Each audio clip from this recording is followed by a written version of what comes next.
Hey everybody, have you considered starting a podcast? We here at Screwball highly recommend Podbean for getting your podcast out to a larger audience. Podbean has given us the opportunity to easily bring you Screwball each and every week on all of your favorite podcast services.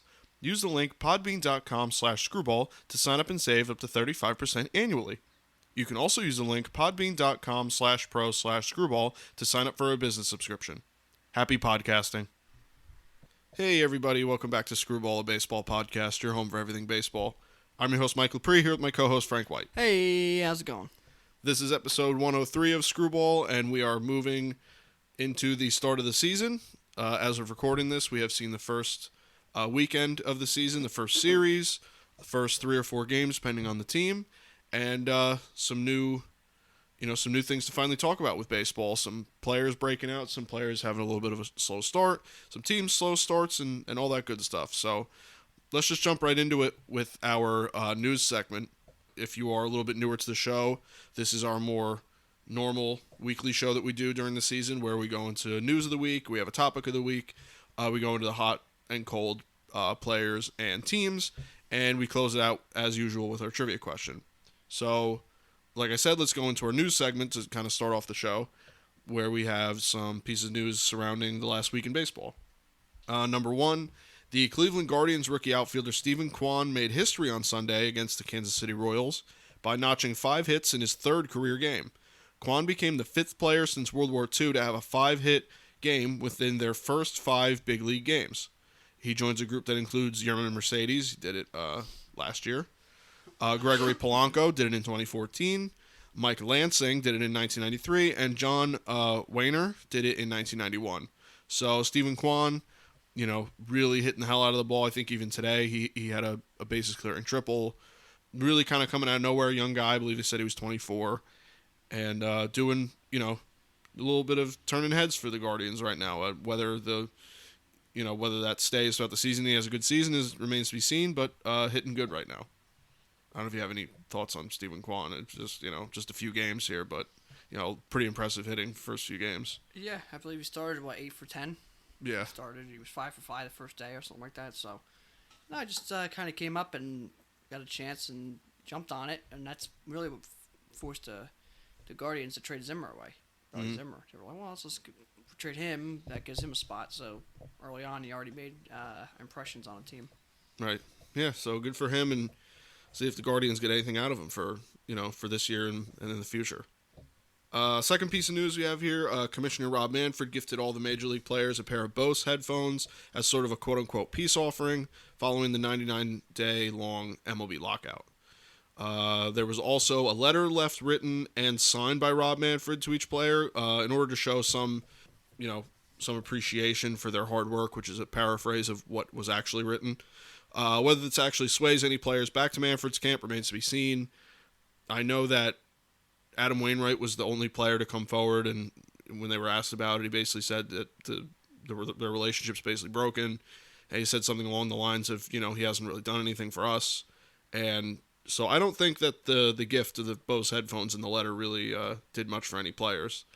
That's at least my impression, because, you have a 99-day lockout, and you're already an unliked commissioner. I can't imagine a pair of Bose headphones would really get someone on your side, so. But nonetheless, it is a nice gesture. It's something, Number 3 here, we have the Astros debut their new City Connect uniforms.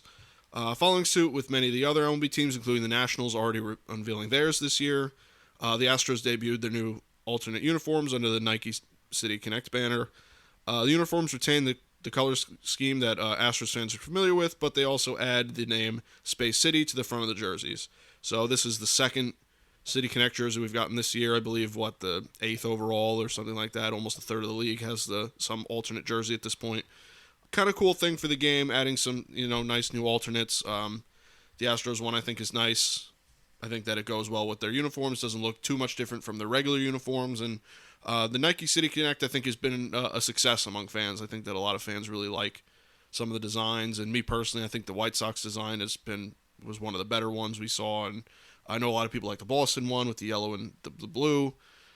So, a lot to like with the City Connect stuff, and that's kind of, keeps maybe some some conversation around the game going. Maybe some people that aren't baseball fans see that and go, "Well, that's kind of cool." Maybe they get a little interested, even mildly. So yeah, that's the three news pieces that I brought. There isn't really too much, at least that I found, to be kind of talking about. It's only the first weekend of the season, so there's really, not much really shaking things up at this point. So I know you got some things, though, to talk about and things that you noticed over the opening weekend. So Some things I noticed so far, we've seen a lot of prospects. Top prospects, Julio Rodriguez, Bobby Witt, guys like that get called up, play.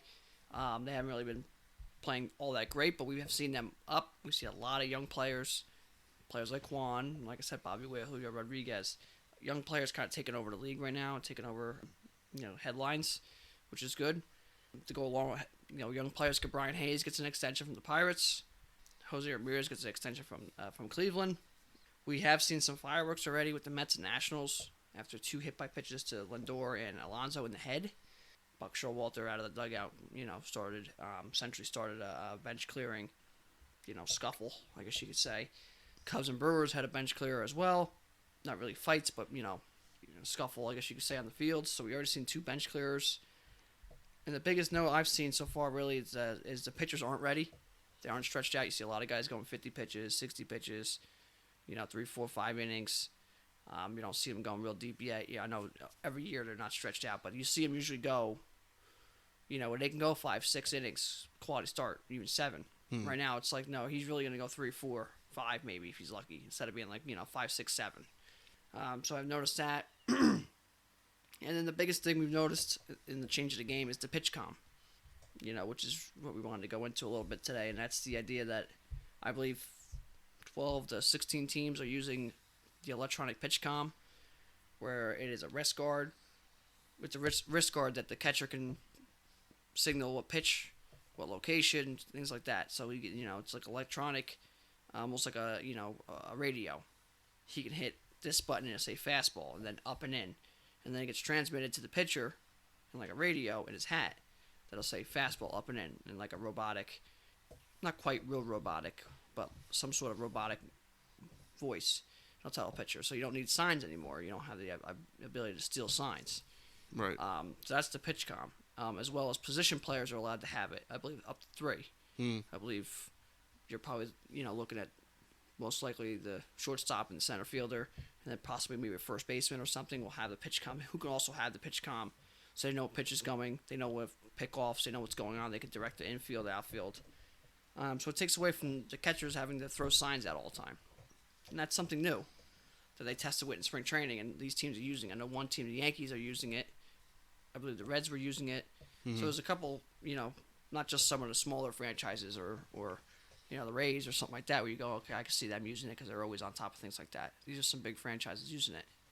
So that, for it to be the topic, the reason I wanted to bring it up is because it is big. It does change the game a bit and affect the outcome, affect how the game is played a little bit.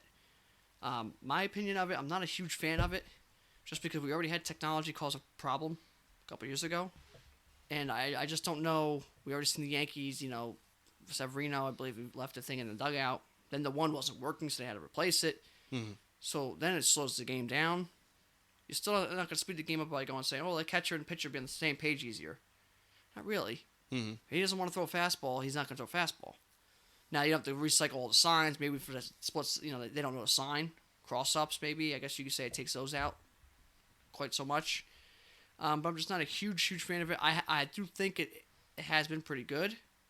I'm just not really sold on it yet, because I just think you put too much technology in, and then all of a sudden, how do you get into it? Is there some sort of password? Is there some electronic thing? All of a sudden, someone's hacking it. It gets rained on. Does it not work?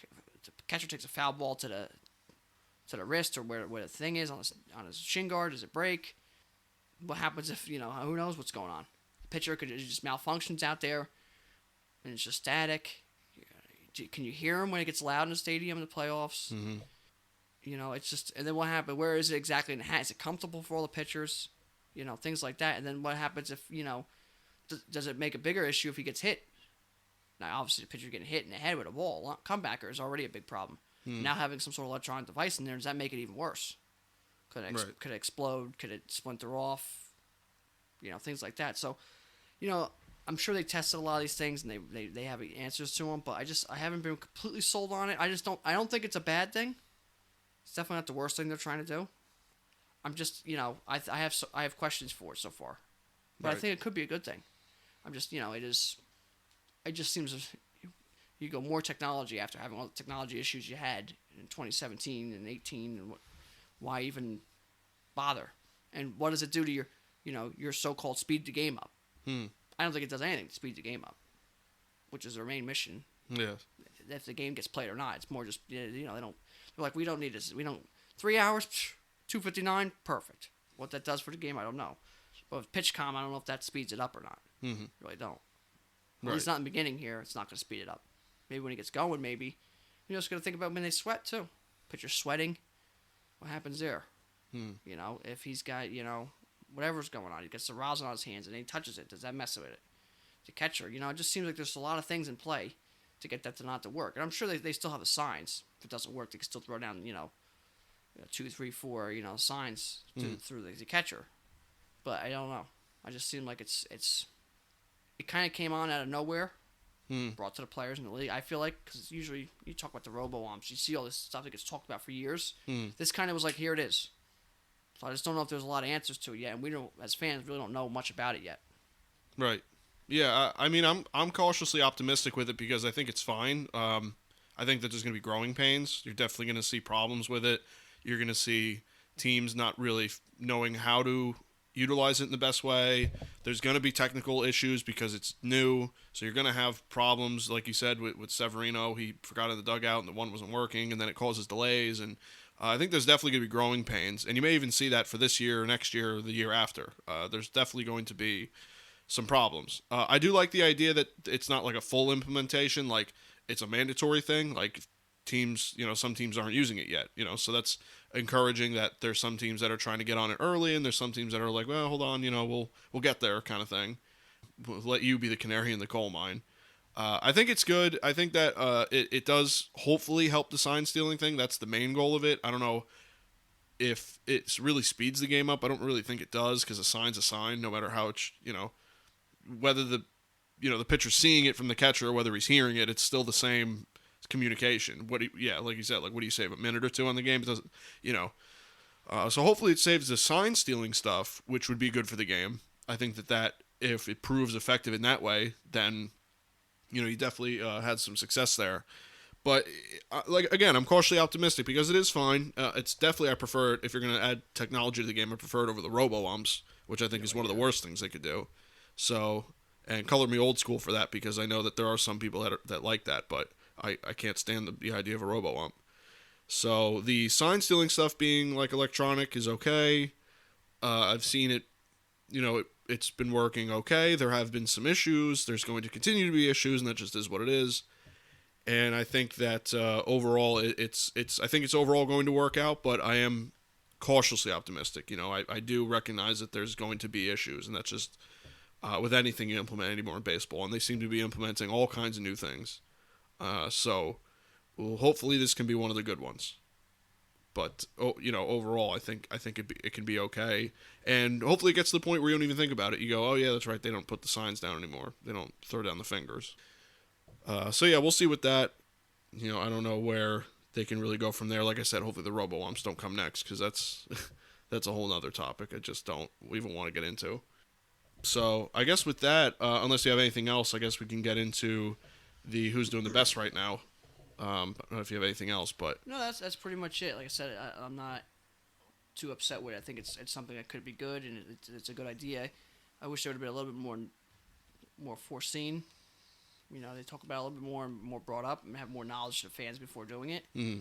But I feel like it's just it could be a good thing. I'm not sure about it right now. Mm-hmm. I'm not if this is the moves they're doing for baseball, like these are the changes, then I'm not upset with it.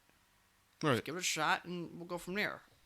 It's a lot better than, like I said, the robo-umps or the changing of the ball or the bases and the mound and all this crazy crap they're trying to do.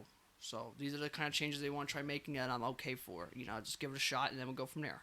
Right. So we'll see what happens. It's definitely something to take note of. Yeah, it could change the game forever. Right. Or it could just be, like your spring training, your balk line you had in the 80s and 90s, they put in spring training and no one remembers they were there. Mm-hmm. Or this could be something, this is just how baseball's played now.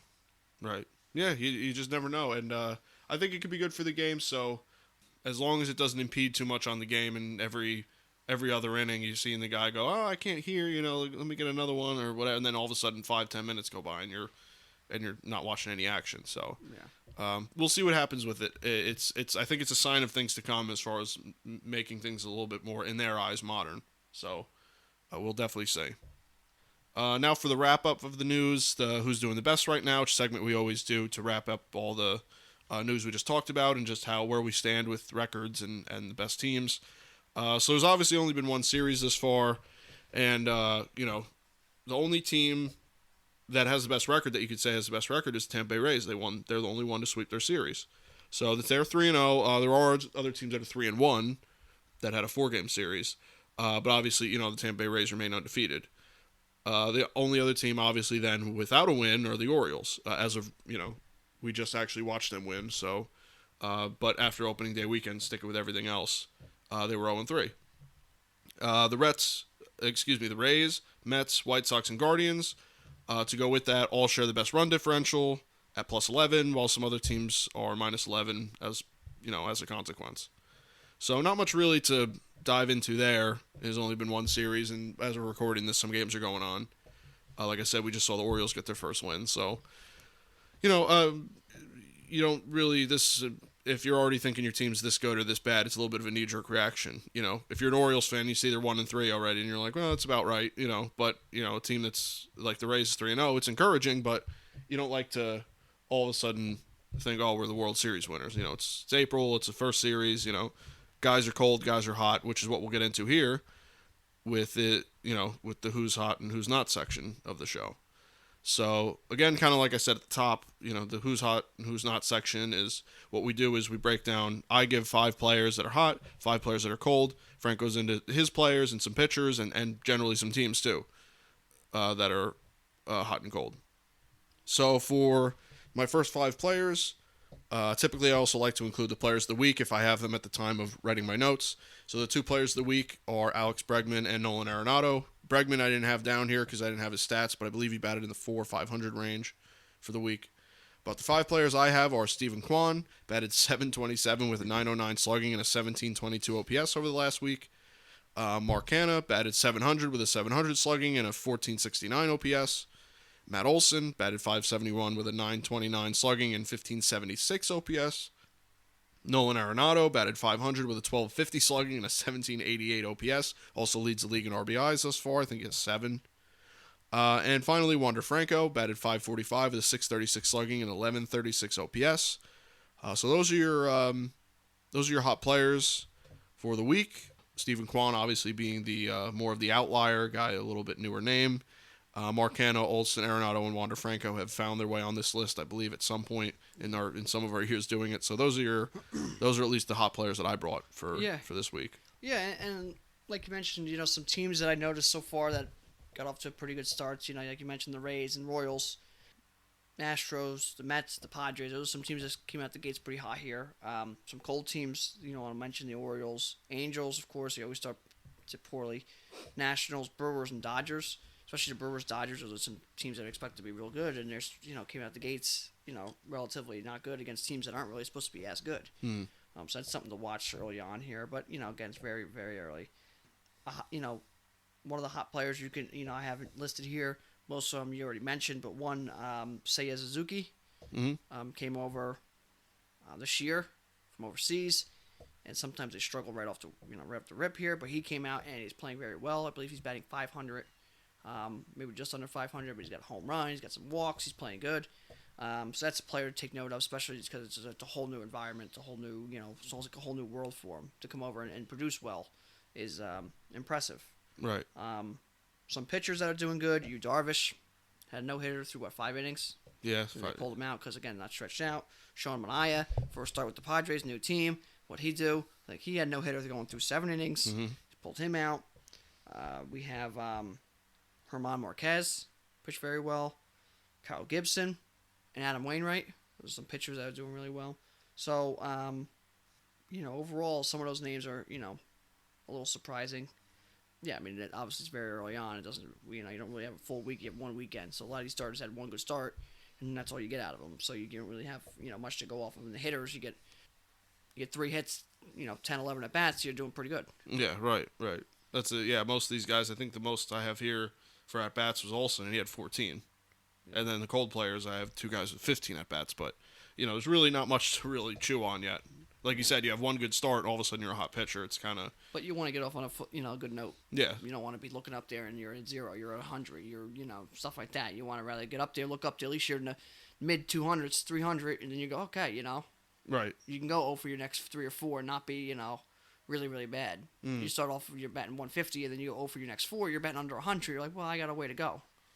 Yeah. So you really get off of that on a good foot, especially, if you're playing in a stadium that had decent weather, and you're not supposed to get decent weather. Because then you got to go to Detroit, you got to go places like this, you get freezing weather, maybe that changes the way, your ability to really, produce. Yeah. Yeah, it could definitely start your season on a really nice foot and make your stats look really good through even April if you last that long. It just encourages you throughout the season and helps the team out. If you're on a better team, and you see one of your star players already hitting that good, hitting's contagious. So it's always good.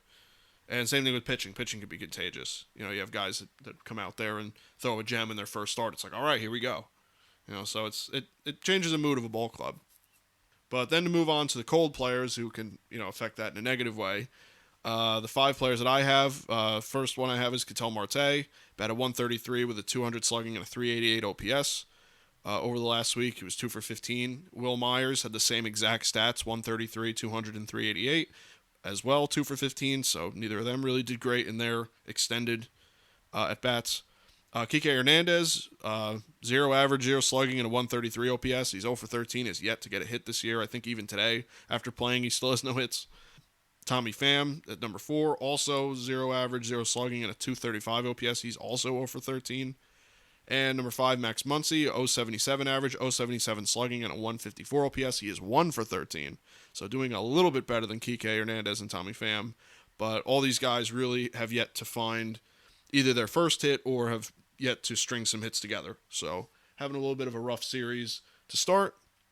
But guys like Catel Marte, Will Myers, Kike Hernandez, Tommy Pham, Max Muncy, all 5 of these guys are definitely some of your better players in the game. So I don't see, a 0 or 133 average lasting very long for, guys like this. Yeah, definitely. Some other guys to note that are, got off to a cold start so far. Bryce Harper, after his tour in spring training, I think he's batting under 100 at this point right now. And another cold player, Eddie Rosario, especially after the way he came over to the Braves last year and then played in the playoffs. He's off to a cold start as well. Mm-hmm. Some pitchers that have not been pitching well or did not have a good start or even their first bullpen outing.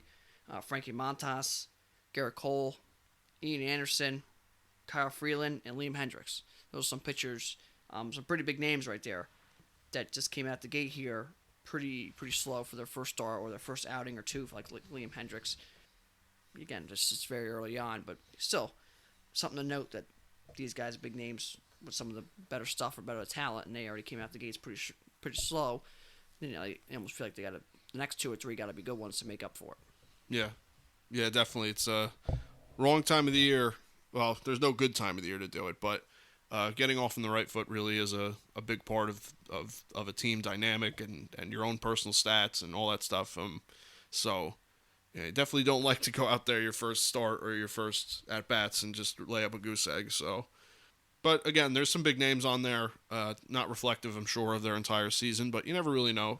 Last year was strange for players and teams, so you can have another year like that where all of a sudden whatever you thought was going to happen flips on its head. It's baseball. Yeah, and a lot of these guys, give them 2 weeks maybe because spring training was a little shorter. So 2 weeks to get back into it. The weather does turn a little bit more warmer weather, more consistent weather. Some of these guys, you remember Curtis Granderson, he was like never an April hitter. No. He always struggled for the most part in April, and then May would turn, he'd become a little bit better hitter. So many guys that's what they're kind of looking for. Get back on the track, get used to playing every day, get in the mode, and then they get going. Right. Yeah, there are guys like that just struggle in April, and that's just sometimes how their careers go. Yeah. And then all of a sudden the weather gets a little warmer, and and all of a sudden the ball starts flying a little better and all that stuff. So yeah, we'll see. Season's very, very young. First series plus some games. So there is a lot of baseball to play, and if your team looked a little rough over the weekend, nothing really I would say to worry about quite yet. Yeah. You know. Yeah. In the last little bit here, we got the injury section. Just some things to note. Brendan McKay was placed on the 60-day IL for the Rays. He is rehabbing, but was switched over to the 60-day DL. Lucas Giolito will most likely be placed on the IL. Juan Moncada placed on the IL. Lance Lynn placed on the IL for the White Sox. John Gray with blisters placed on the IL for the Rangers. Luke Jackson, Tommy John, he'll be done for the year for the Braves. Anibal Sanchez placed on the IL. Blake Snell, Mike Clevenger, those two for the Padres placed on the IL as well. Well, Blake Snell actually was not placed yet. It was scratched from the start, and they say most likely get placed on the IL, but not yet. On the good side of things, we have Natalie Rushman. They said he's progressing pretty well. We could see him doing some minor league games and whatnot, and be back. Make his debut with the Orioles here pretty soon. Mm-hmm. Xander Bogaerts, he had a hamstring issue on opening day or on Friday. They say they don't expect that to be any issue, and he actually played the next day anyway. So there's no real concern there at this moment. Andrew Chafin for Detroit, he was throwing and whatnot, hoping to have him back pretty soon. Mm-hmm. Kirby Yates, they're expected to have him back sometime in the summer after coming back from he's trying to come back from Tommy John. Chris Sale, not quite throwing yet, but he is progressing. He was placed in the 60-day IL. They're hoping to have him back maybe towards the end of May or so, but he is progressing.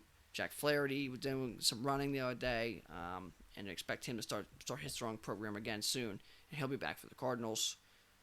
We have Pete Alonso and Francisco Lindor were both hit in the head, which we mentioned earlier in the episode here by the Nationals. They're both, as of now, good to go. They've been in games, so they're as good as they're going to get at this point, health-wise.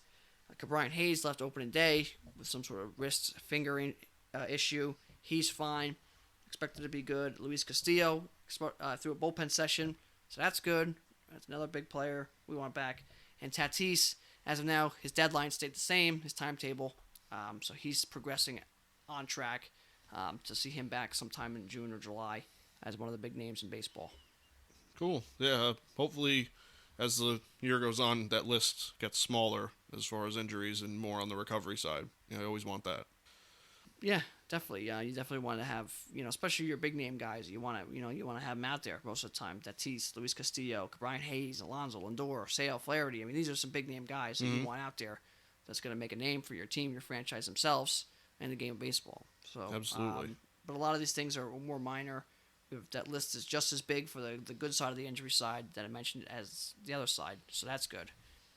But other than that, we do have our first weekend. We do have our first full week coming. Our fantasy baseball is going. So we're going to be in the swing of things.